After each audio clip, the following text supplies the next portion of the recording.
All right, I have a script here that will illustrate several alter table statements issued against our HR database. So the first one will show alter table countries to rename a table. And I'll need to hit refresh here to see the change. And we can see that the country table is now called country new. In this case, we're going to add a column, region ID, of integer type. Here's a meta statement that will show our columns from locations. And we can see that the region ID has been added at the end of the list.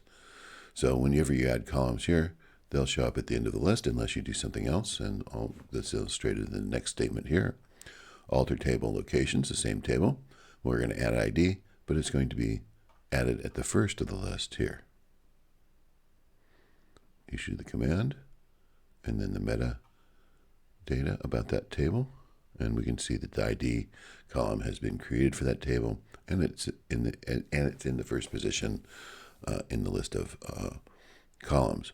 Now, I've never worked in an organization where the column, the list of the order of the data columns mattered, but it might. And there's a lot of third-party tools that connect to SQL that are unknown to me, and so column order actually might be important in some of those. Here, we're going to instead adding it first, we'll add a new column after the state province column. So again, showing the metadata, show columns from locations. We see that the second region ID is indeed underneath or right after the state province. In the next command, we'll modify country ID, lengthening the existing string from varchar 2 to varchar 30.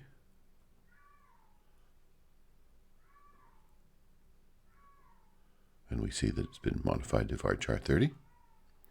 Here we're going to drop an existing column, the city column here, showing the metadata. City column is no longer to be found. We're going to change the name of a column without modifying its length or its data type. So state province is going to be changed to state.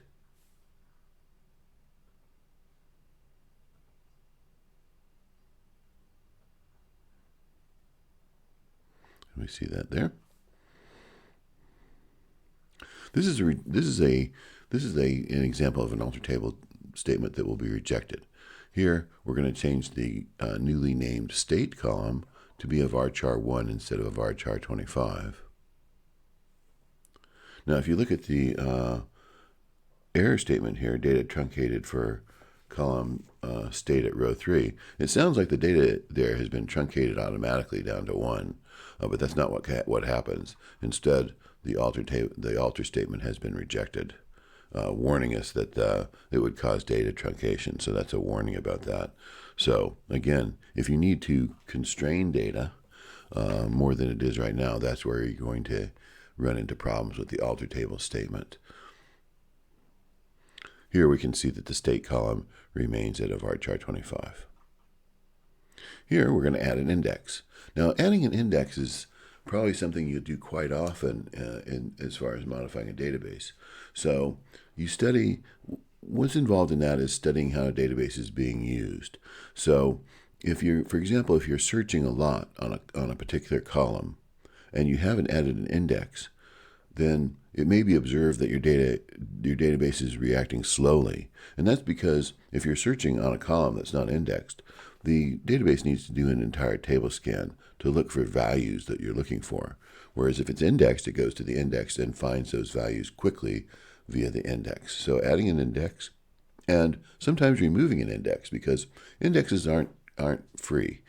Indexes require some overhead to create and maintain, and that overhead occurs mainly on data insert. So similarly, if you find you need an index, you can add an index for quick searching. But if you have an index that you've analyzed and the way your data is actually being used in production, and that index is not being used very often, you can also drop an index. So here we see the command, alter the table job history, adding an index called index job ID on the column job ID.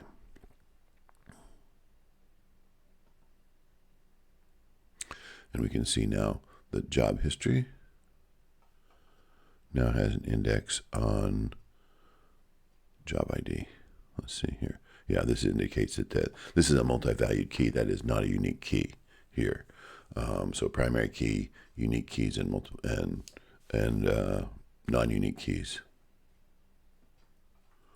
This query, as we explain in the comments here, is not going to work because job history is actually involved in this table as a foreign key. We don't see it described that way in this query, but it is used as a primary key. So actually adding this index here really did nothing but give it a name, because if you have a foreign key column, MySQL will automatically add an index to it. And if you think about how foreign keys are used, from a child table with a column referring to a foreign table, usually it's primary key, so the other side is keyed, but perhaps the child table index is not keyed, where the foreign key is being described.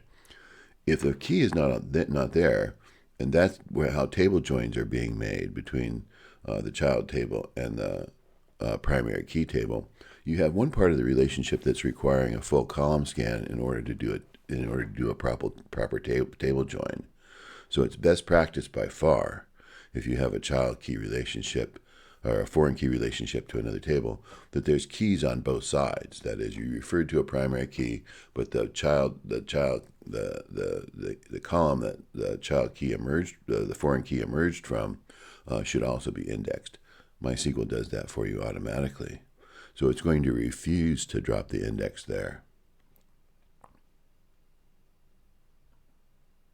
And you can see, cannot drop index key because it's needed in a foreign key constraint. By the way, not all database installations, I don't think MySQL Server, but I'm not sure of it, not all products, SQL products, automatically add keys on foreign key relationships. So you need to be careful of that. Best practice, add a key if you're defining a foreign key relationship based on an index or based on a column. In the next query, we're going to add a unique key on the street address of the locations table, and it's accepted and works. The one thing, if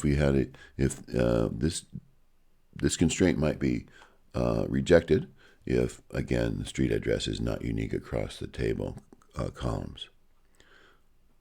So now we show this, and we can see the data type of that unique key here, UNI, that we've just added to street address.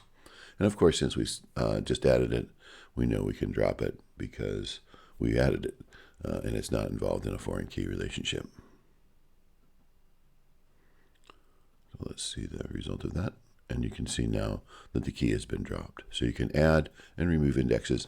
That's adding new columns, and adding or removing indexes are probably the most common use for the alter table command. Thank you.